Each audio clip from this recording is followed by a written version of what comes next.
ಅವ್ರಿಗೆಲ್ಲ ಹೇಳಕ್ ಬರಲ್ಲ, ಸರಿಯಾಗಿ ಹೇಳಲ್ಲ, ಏನಿಲ್ಲ, ಸುಮ್ಮನೆ ಬಿಲ್ಡಪ್ ತಗೊಂತಾರೆ. ನಿನ್ನೆನೂ ಈ ಥರ ಒಂದು ಕೆಲಸ ಮಾಡಿದ್ರು ಯಾರು?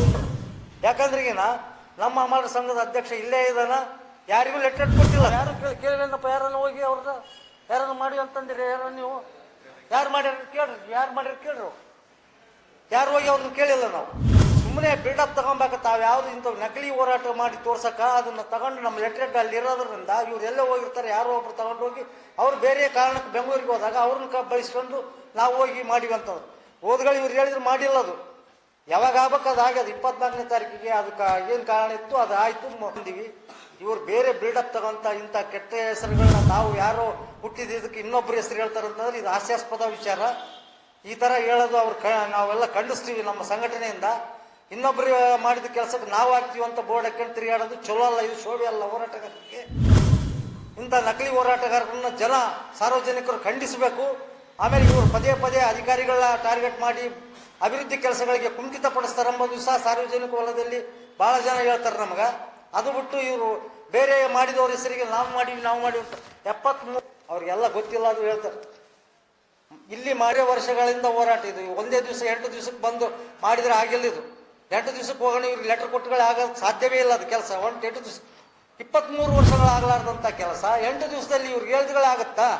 ಎಷ್ಟು ವಿಚಾರಗಳು ಇವ್ರು ಹೇಳ್ತಾರೆ, ಇಂಥ ಸುಳ್ಳುಗಳು ಮಾತಾಡ್ರಿ. ಇಲ್ಲಿ ಖಜಾಂಚಿ ಇದ್ದಾರ, ಇಲ್ಲಿ ಕಾರ್ಯದರ್ಶಿಗಳಿದ್ದಾರ, ಇಲ್ಲಿ ಉಪಾಧ್ಯಕ್ಷರುಗಳಿದ್ದಾರ. ಇಡೀ ನಮ್ಮ ಸುಮಾರು 23 ವರ್ಷಗಳ ಹಿಂದೆ APMC ಹಮಾಲರಿಗಾಗಿ 10 ಎಕರೆ 25 ಗುಂಟೆ ಜಮೀನನ್ನು ಮುಸ್ಟೂರು ಪ್ರಾಂಗಣದಲ್ಲಿ ಖರೀದಿ ಮಾಡಿ ಹಮಾಲರಿಗಾಗಿ ನಿವೇಶನ ನೀಡುವಂತೆ ಅದನ್ನು ನಕ್ಷೆ ಸಹಿತ ತಯಾರು ಮಾಡಿ ನಿಗದಿ ಮಾಡಿ ಇಲ್ಲಿಯವರೆಗೆ ಆಗಿರಲಿಲ್ಲ. ಯಾಕಂದರೆ ನಮ್ಮ ಹಮಾಲರ ಸಂಘಟನೆಯಲ್ಲಿ ಹಲವಾರು 23 ವರ್ಷಗಳಿಂದ ಹೇಳ್ತಾ ಬಂದಿದ್ರು. ಆದರೆ ಯಾವ ಒಬ್ಬ ಕಾರ್ಯದರ್ಶಿಯೂ ಮನಸ್ಸು ಮಾಡಿರಲಿಲ್ಲ, ಯಾವ ಒಬ್ಬ ಮಂತ್ರಿಗಳೂ ಸಹ ಇದು ಮಾಡಲಿಲ್ಲ, ಶಾಸಕರನ್ನು ಇದ್ರ ಬಗ್ಗೆ ಲಕ್ಷ್ಯ ವಹಿಸಿರಲಿಲ್ಲ. ನಾವು 24ನೇ ಇಸವಿಯಲ್ಲಿ ಹನುಮಾನ್ ಪವಮಾನ ಬ್ಯಾಂಕ್ ಉದ್ಘಾಟನೆ ಸಂದರ್ಭದಲ್ಲಿ ಬಂದಂಥ ನಮ್ಮ ಮಾನ್ಯ ಬೋಸರಾಜ್ ಸಾಹೇಬರಿಗೆ ನಮ್ಮ ಸಂಘವನ್ನು ಅಧಿಕೃತವಾಗಿ ಉದ್ಘಾಟಿಸಲು ಕೋರಿದಾಗ ಅವರು ಬಂದು ನಮ್ಮ ಸಂಘವನ್ನು ಉದ್ಘಾಟಿಸಿದರು. ಆನಂತರ ನಾವು ಅವರಿಗೆ ಮನವಿ ಮಾಡಿದ್ವಿ, ಸರ್ 23 ವರ್ಷಗಳಿಂದ ನೀವು ಆಗ MLA ಇದ್ದಿರಿ, ಶಾಸಕರು ಅಪ್ಪಯ್ಯ ಶಾಸಕರು ಅವಾಗ ಅಧ್ಯಕ್ಷರಿದ್ದರು. ಆ ಟೈಮ್ನಲ್ಲಿ ಖರೀದಿ ಆದಂಥ ನಿವೇಶನಗಳು ಇದುವರೆಗೆ ಹಂಚಿಕೆ ಆಗಿಲ್ಲ.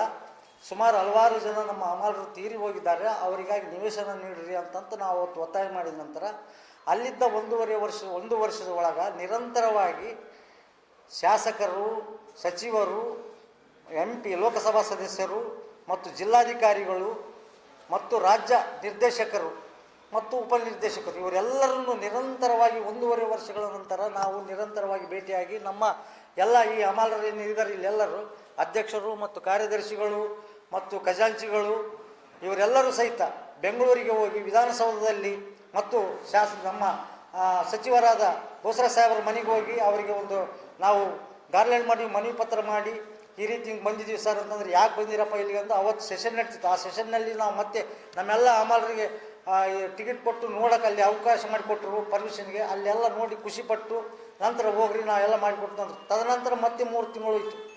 ನಾವು ಇಲ್ಲಿ ಇವರಿಗೆ ನಿವೇಶನ ಕೊಡಬೇಕಾದ್ರೆ ತಕ್ಷಣ ಕೊಡೋಕ್ಕಾಗೋದಿಲ್ಲ. ಅದಕ್ಕೆ ಕೆಲವೊಂದು ಕಂಡೀಷನ್ಗಳಿರ್ತಾವೆ. APMC ತನ್ನದೇ ಆದಂಥ ಇದ್ರ ಪ್ರಕಾರ ಇವರಿಗೆ ನಿವೇಶನ ವಸತಿ ರಹಿತರಿರಬೇಕು, ಇಲ್ಲಿ ಇದಿರಬೇಕು, ಸ್ಥಳೀಯವಾಗಿ ಲೈಸೆನ್ಸ್ ಹೊಂದಿರಬೇಕು, ಸ್ಥಳೀಯವಾಗಿ ಎಷ್ಟಿರ್ದಾನ ಅಂತ 120 ಜನರಿಗೆ ನಾವು ಇದಿದ್ದಾಗ ನಮ್ಮಲ್ಲಿ ಇರ್ತಕ್ಕಂಥ 79 ಜನರಿಗೆ ಈ ಒಂದು ನಿವೇಶನಗಳಿಗೆ ನಾವು ಪುರಸಭೆಯಿಂದ ಆಮೇಲೆ ಸಂಬಂಧಪಟ್ಟ ತಹಸೀಲ್ದಾರರಿಂದ ಅವರಿಂದ ಪರ್ಮಿಷನ್ಗಳು ತಗೊಂಡು ಆಮೇಲೆ ನಾವೇನದಂತಂದರೆ ನಿರಂತರವಾಗಿ ನಿರ್ದೇಶಕರ ಹತ್ರ ಹೋಗಿ ಕುಂತು ಮಾತನಾಡಿ ಕೇಳಿದಾಗ ಅವರು ಆಯಿತು ಮಾಡಿಕೊಡೋಣ ಅಂತಂದು ಅಲ್ಲಿ ಬೇರೆ ಬೇರೆ ಅಧಿಕಾರಿಗಳು ಹೋಗೋದ್ರಿಂದ 3-4 ತಿಂಗಳು ನಮಗೆ ತಡ ಆಯಿತು. ಆನಂತರ ಮತ್ತೆ ನಾವು ಭಾಳ ಬೋಸರಾಜ್ ಸಾಹೇಬ್ರಿಗೆ ಹೇಳಿದಾಗ ಅವರು ತಮ್ಮ ಸ್ವತಃ ಈ ತಮ್ಮ ಕಚೇರಿ ಇದರಿಂದ ನಮಗೆ ಈ ಹಮಾಲರಿಗೆ ನಿವೇಶನಗಳನ್ನು ಮಂಜೂರು ಮಾಡಬೇಕಂತಂದು ನಿರ್ದೇಶಕರಿಗೆ ತಮ್ಮ ಮನವಿ ಲೆಟರ್ಗಳನ್ನು ಕೊಟ್ಟರು. ಅದನ್ನು ತಗೊಂಡು ನಾವು ಮತ್ತು ನಮ್ಮ ಹಮಾಲರೆಲ್ಲರೂ ಹೋಗಿ ನಿರ್ದೇಶಕರಿಗೆ ಇದನ್ನು ತೋರಿಸಿದಾಗ ಆಯಿತು, ಈಗ ಇದು ಬೇಕಾಗಿತ್ತು ನಮಗೆ, ಇದು ಕೊಟ್ಟರಲ್ಲ ನಾವು ಇನ್ನು ಮಾಡಿ ಕೊಡ್ತೀವಿ ಅಂತಂದು ತಕ್ಷಣ ಅವರು 1-2 ತಿಂಗಳು ಮತ್ತೆ ಟೈಮ್ ತೊಗೊಂಡ್ರು. ಕೆಲವೊಂದು ಕಾರಣ, ಕೆಲವೊಂದು ಇದು ಸಲುವಾಗಿ ಇಲ್ಲಿ ಯಾರು ಅಡ್ಮಿನಿಸ್ಟ್ರೇಟರ್ ಚೇಂಜ್ ಆಯಿತು. ಆಮೇಲೆ ಕೆಲವು ಕಾರ್ಯದರ್ಶಿಗಳು ಒಂದು ಸ್ವಲ್ಪ ದೇವದುರ್ಗ ಇಲ್ಲಿ ಓಡಾಡೋದ್ರಿಂದ ಸ್ವಲ್ಪ ಲೇಟ್ ಆಯಿತು. ಆನಂತರ ತಕ್ಷಣ ಅವ್ರು ಏನು ಮಾಡಿದರು, 93 ಜನ ಇದ್ದರು ಇದರಲ್ಲಿ. ಆ 93 ಜನರದ್ದು ಯಾಕಪ್ಪ ಅಂತಂತಾರೆ, ಅವ್ರಿಗೆಲ್ಲ ಹೇಳಕ್ಕೆ ಬರೋಲ್ಲ, ಸರಿಯಾಗಿ ಹೇಳಲ್ಲ, ಏನೆಲ್ಲ ಸುಮ್ಮನೆ ಬಿಲ್ಡಪ್ ತೊಗೊತಾರೆ. ನಿನ್ನೆನೂ ಈ ಥರ ಒಂದು ಕೆಲಸ ಮಾಡಿದರು ಯಾರು, ಈ ಒಂದು KRS ಸಂಘಟನೆಯವರು. ಯಾಕಂದ್ರೆ ಈಗಿನ ನಮ್ಮ ಅಮರ ಸಂಘದ ಅಧ್ಯಕ್ಷ ಇಲ್ಲೇ ಇದ್ದಾನ, ಯಾರಿಗೂ ಲೆಟರ್ ಕೊಟ್ಟಿಲ್ಲತ್ತ. ನಾವು ಯಾರು ಕೇಳಿಲ್ಲಪ್ಪ, ಯಾರನ್ನು ಹೋಗಿ ಅವ್ರನ್ನ ಯಾರನ್ನು ಮಾಡಿ ಅಂತಂದಿರಿ, ಯಾರು ನೀವು ಯಾರು ಮಾಡ್ಯಾರ ಕೇಳ್ರಿ, ಯಾರು ಮಾಡ್ಯಾರ ಕೇಳ್ರಿ, ಯಾರು ಹೋಗಿ ಅವ್ರನ್ನ ಕೇಳಿಲ್ಲ. ನಾವು ಸುಮ್ಮನೆ ಬಿಲ್ಡಪ್ ತೊಗೊಬೇಕು. ತಾವು ಯಾವುದು ಇಂಥವು ನಕಲಿ ಹೋರಾಟ ಮಾಡಿ ತೋರ್ಸಕ್ಕೆ ಅದನ್ನು ತಗೊಂಡು ನಮ್ಮ ಲೆಟ್ರೆಡ್ ಅಲ್ಲಿ ಇರೋದ್ರಿಂದ ಇವ್ರು ಎಲ್ಲೇ ಹೋಗಿರ್ತಾರೆ, ಯಾರೋ ಒಬ್ರು ತಗೊಂಡು ಹೋಗಿ ಅವ್ರು ಬೇರೆ ಕಾರಣಕ್ಕೆ ಬೆಂಗಳೂರಿಗೆ ಹೋದಾಗ ಅವ್ರನ್ನ ಬಳಸ್ಕೊಂಡು ನಾವು ಹೋಗಿ ಮಾಡಿವಿ ಅಂತಂದ್ರು. ಓದ್ಗಳು ಇವ್ರು ಹೇಳಿದ್ರು ಮಾಡಿಲ್ಲ. ಅದು ಯಾವಾಗ ಆಗ್ಬೇಕು ಅದು ಆಗ್ಯದ. 24ನೇ ತಾರೀಕಿಗೆ ಅದಕ್ಕೆ ಏನು ಕಾರಣ ಇತ್ತು ಅದು ಆಯಿತು.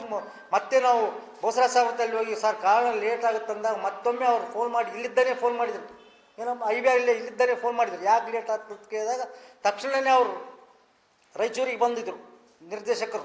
ನಾವೆಲ್ಲ ಹೋಗಿ ಅವ್ರಿಗೆ ಸನ್ಮಾನ ಮಾಡಿದಾಗ ಸರ್ ಇನ್ನಿದುವರೆಗೆ ಆಗ್ಬೋದು ಯಾಕಿದೆ ಅಂತ ಕೇಳಿದಾಗ ಇಲ್ಲ ಈಗ ಬರ್ರಿ ಮುಂದಿನ ವಾರದೊಳಗೆ ಮಾಡಿ ಕೊಡ್ತಂತಂದರು. ಹೋಗೋಣ, ಮಾಡಿ ಕೊಟ್ಟರು. ಅದನ್ನು ಮಾಡಿ ತೊಗೊಂಬಂದಿವಿ. ಇವರು ಬೇರೆ ಬಿಲ್ಡಪ್ ತಗೊಂತ ಇಂಥ ಕೆಟ್ಟ ಹೆಸರುಗಳನ್ನ ತಾವು ಯಾರೋ ಹುಟ್ಟಿದ್ದಕ್ಕೆ ಇನ್ನೊಬ್ಬರು ಹೆಸರು ಹೇಳ್ತಾರಂತಂದ್ರೆ ಇದು ಹಾಸ್ಯಾಸ್ಪದ ವಿಚಾರ. ಈ ಥರ ಹೇಳೋದು ನಾವೆಲ್ಲ ಖಂಡಿಸ್ತೀವಿ ನಮ್ಮ ಸಂಘಟನೆಯಿಂದ. ಇನ್ನೊಬ್ಬರು ಮಾಡಿದ ಕೆಲಸಕ್ಕೆ ನಾವು ಆಗ್ತೀವಿ ಅಂತ ಬೋರ್ಡ್ ಹಾಕೊಂಡು ತಿರುಗಾಡೋದು ಚಲೋ ಅಲ್ಲ, ಇದು ಶೋಭೆ ಅಲ್ಲ ಹೋರಾಟಗಾರರಿಗೆ. ಇಂಥ ನಕಲಿ ಹೋರಾಟಗಾರರನ್ನ ಸಾರ್ವಜನಿಕರು ಖಂಡಿಸಬೇಕು. ಆಮೇಲೆ ಇವರು ಪದೇ ಅಧಿಕಾರಿಗಳ ಟಾರ್ಗೆಟ್ ಮಾಡಿ ಅಭಿವೃದ್ಧಿ ಕೆಲಸಗಳಿಗೆ ಕುಂಠಿತಪಡಿಸ್ತಾರೆಂಬುದು ಸಹ ಸಾರ್ವಜನಿಕ ವಲಯದಲ್ಲಿ ಭಾಳ ಜನ ಹೇಳ್ತಾರೆ ನಮಗೆ. ಅದು ಬಿಟ್ಟು ಇವರು ಬೇರೆ ಮಾಡಿದವ್ರ ಹೆಸರಿಗೆ ನಾವು ಮಾಡೀವಿ ಅಂತ 73 ಜನರದ್ದು ಪ್ಲಾಟ್ ನಂಬರ್ ಸಹಿತ ಇದ್ರಾಗ ಯಾರ್ಯಾರಿಗೆ ಯಾವ ಪ್ಲಾಟ್ಗಳ ನಂಬರ್ ಸಹಿತ ಇದರಲ್ಲಿದೆ. ಇಲ್ಲಿ ಎಲ್ಲ ಜನರು ನಮ್ಮಲ್ಲಿದ್ದಾರೆ, ಯಾರು ಒಬ್ಬರಲ್ಲ, ಎಲ್ಲ ಕಮ್ಯುನಿಟಿಯವರು ಈ ಒಂದು ನಮ್ಮ ಇದರಲ್ಲಿದ್ದಾರೆ. ಪ್ಲಾಟ್ಗಳ ಹಂಚಿಕೆಗಳು ಪ್ಲಾಟ್ನಲ್ಲಿಯೂ ಸಹ ಇದ್ರ ನಂಬರ್ ಸಹಿತ ಹಾಕಿದ್ದಾರೆ. ನಾವು ಈಗಾಗಲೇ ಅವ್ರು ಹೇಳಿದ್ರು ಇನ್ನೂ ಹಂಚಿಕೆ ಮಾಡಿಲ್ಲ ಅಂತ. ನಾವು ಮುಖ್ಯಮಂತ್ರಿಗಳು ಇದರಲ್ಲಿ ಕೊಡ್ರಿ ಅಂತಂದ್ವಿ, ನಾವು ಬೇಡ ಅಂತಂದ್ವಿ ಲಾಸ್ಟ್. ಯಾಕಂತಂದರೆ ಅವ್ರಿಗೆಲ್ಲ ಗೊತ್ತಿಲ್ಲ ಅದು ಹೇಳ್ತಾರೆ. ಇಲ್ಲಿ ಮಾಡಿದಂಥ ಕೆಲಸ NS ಬೋಸರಾಜ್ ಅವರು ಮತ್ತು ಹಂಪಯ್ಯ ಸಾವ್ಕಾರ್ ಅವರು ಈ ಒಂದು ಕಾರಣಕರ್ತರಾಗಿದ್ದು ಇದನ್ನು ಪ್ಲಾಟ್ ಖರೀದಿ ಮಾಡೋದಕ್ಕಾಯಿತು, ಇಲ್ಲಿವರೆಗೆ ನಿವೇಶನಗಳು ಇವರಿಗೆ ಒದಗಿಸೋಕ್ಕೆ ಕಾರಣ ಅವರು. ಇದನ್ನು ನಾವೆಲ್ಲ ಹೊರಗೆ ಸಾರ್ವಜನಿಕವಾಗಿ ಗೊತ್ತಾಗಬೇಕಂದ್ರೆ ಮುಖ್ಯಮಂತ್ರಿ ಕಾರ್ಯಕ್ರಮದಲ್ಲಿ ಕೇವಲವಾಗಿ ಒಂದು 5 ಜನರಿಗೆ ಕೊಡ್ತಾರ, ಬರ್ತೀವಿ, ಸುಮ್ಮನೆ ಆಗ್ಬಿಡ್ತು, ಯಾರಿಗೆ ಗೊತ್ತಾಗೋದಿಲ್ಲ. ಇದನ್ನೆಲ್ಲ ಗೊತ್ತಾಗಬೇಕು, ಹೇಳ್ಬೇಕು, ಕೇಳಬೇಕಂದ್ರೆ ನಮ್ಮದೇ ಆದಂಥ ಒಂದು ಇದರಲ್ಲಿ ಒಂದು ಸಭೆ ಮಾಡಿ ಅದನ್ನು ಸಾರ್ವಜನಿಕವಾಗಿ ಅದು ಹಕ್ಕುಪತ್ರಗಳು ಹಂಚಿ ಈ ಎಲ್ಲ ನಮ್ಮ ಹಮಾಲಿ ಕಾರ್ಮಿಕರ ಅವರ ಹೆಣ್ಮಕ್ಳು ಸಹ ಒಂದು ಸಭೆಯಲ್ಲಿ ಭಾಗವಹಿಸಿದಾಗ ಅದಕ್ಕೊಂದು ಶೋಭೆ ಬರ್ತದೆ. ನಮ್ಮ ನಮ್ಮ ಇವರೆಲ್ಲರೂ ಇಷ್ಟು ವರ್ಷ ಮಾಡಿದ್ದಕ್ಕೆ ಈ ಒಂದು ಸರ್ಕಾರದಿಂದ ನಿವೇಶನ ದೊರಕಿತ್ತು ಅನ್ನೋ ಒಂದು ತೃಪ್ತಿಯು ಅವರಿಗೂ ಇರುತ್ತೆ. ಆ ಕಾರಣದಿಂದ ನಾವು ನಿನ್ನೆ ಮಾನ್ಯ ಸಚಿವರ ಹತ್ರ ನಮ್ಮ ಎಲ್ಲ ಹಮಾಲರ ಸಂಘದ ಸದಸ್ಯರು ಹೋಗಿ ವಿನಂತಿ ಮಾಡಿದಾಗ ಅಲ್ಲಿ ಶಾಸಕರು ಸಹ ಇದ್ದರು. ಆಯಿತು, ಈ ಸಲ 9ನೇ ತಾರೀಕಿಗೆ ಹೋದ ವಾರನೇ ಕೊಡಬೇಕಾಗಿತ್ತು, ಅದು ಕೊಟ್ಟಿಲ್ಲ, ಅವ್ರಿಗೆ ಗೊತ್ತಿಲ್ಲ. ಇದೇ ತಾರೀಕು 9ನೇ ತಾರೀಕಿನ ದಿನ ಹಕ್ಕುಪತ್ರಗಳ ಹಂಚಿಕೆ ಆಗ್ತಾಯಿದೆ. ಇದೇ APMC ಪ್ರಾಂಗಣದಲ್ಲಿ 9ನೇ ತಾರೀಕಿಗೆ ನಮಗೆ ಸಮಯ ನಿಗದಿಪಡಿಸಿದ್ದಾರೆ ಸಚಿವರು. ಆ ಕಾರ್ಯಕ್ರಮದಲ್ಲಿ ಹಕ್ಕುಪತ್ರಗಳು ವಿತರಣೆ ಆಗ್ತದೆ. ನಂತರ ಹಕ್ಕುಪತ್ರಗಳಾದ ನಂತರ ಸರ್ಕಾರಿ ಅವರೇ ಕಟ್ಟಿಕೊಡ್ಬೇಕು, ಆ ಅವರ ನಿಧಿಯಲ್ಲಿ ಕಟ್ಟಿಕೊಡ್ರಿ ಅಂತ ನಾವು ಒತ್ತಾಯ ಮಾಡ್ತೀವಿ. ಯಾರಿಗೆ?